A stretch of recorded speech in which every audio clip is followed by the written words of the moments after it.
हरि ओम। ऋषि प्रसाद, सितंबर माह। संग का प्रभाव। कैकई बुरी नहीं थी, मंथरा की संगत ने उसे पाप के मार्ग पर चला दिया। रावण के जीवन को पढ़ो। अच्छा भला वेदों का पंडित, अपने कर्तव्य पर चलने वाला विद्वान था। वह शूर्पणखा नासिक के वनों से होती हुई लंका पहुंची और उसने रावण से कहा, भैया, एक अत्यंत रूपवती रमणी को देख कर आई हूँ। वह बिल्कुल तुम्हारे योग्य है। 2 वनवासी उसके साथ है, तीसरा कोई नहीं है, यदि तुम ला सको तो। रावण बोला, यह क्या कठिन है। उस वन में खर और दूषण बैठे हैं, उनकी सेना विद्यमान है। अभी उन्हें आज्ञा भेजता हूँ। शूर्पणखा, नहीं भैया, उन्हें आज्ञा भेजने से कुछ होगा नहीं। उन वनवासियों में एक है राम, उसने खर और दूषण को समाप्त कर दिया है। उनकी सारी सेना भी नष्ट भ्रष्ट कर दी है। रावण ने कहा, ऐसी बात है तो मैं स्वयं जाता हूँ अपने हथियार लेकर।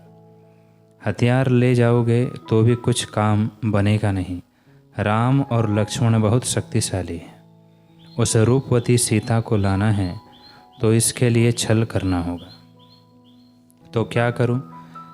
यह मुकुट उतार दो, यह हीरे और जवाहरात परे कर दो, यह आभूषण दूर कर दो, यह चमकता हुआ सुनहरा वेश भी उतार दो, साधुओं जैसा वेश पहनो, शरीर पर राख मल लो, हाथ में तुम्बा पकड़ लो, साधु बनकर वहां जाओ। जब सीता तुम्हें भिक्षा देने के लिए बाहर आए तो उसे पकड़ लाओ। रावण बोला, अच्छी बात है, ऐसा ही करता हूँ। और उसने अपने बहुमूल्य वस्त्र आभूषण आदि उतार दिए। मैली सी धोती पहनकर शरीर पर राख मल ली, एक तुम्बा ले लिया। यह था शूर्पणखा की संगति का प्रभाव। जो राजा था वह झट साधु, छल वाला साधु बन गया। तभी मंदोदरी को पता चला। वह दौड़ती हुई दरबार में आई। अपने पति को इस दशा में देखकर बोली, महाराज, यह क्या हो गया आपको? रावण ने मुस्कुराते हुए कहा, हम राम की पत्नी सीता को लेने जा रहे हैं, वह हमारी पत्नी बनेगी। मंदोदरी बड़े दुख के साथ बोली, महाराज, पाप करने का आपने अभी केवल विचार किया है और अपनी दशा देखिए। राज मुकुट नहीं रहा, शरीर की शोभा बढ़ाने वाले चमचमाते वस्त्र नहीं रहे, हाथ में तलवार के बजाय तुम्बा है, सिर में राख पड़ी है। केवल विचार से आपकी यह अवस्था हुई है, तो उस विचार को क्रियात्मक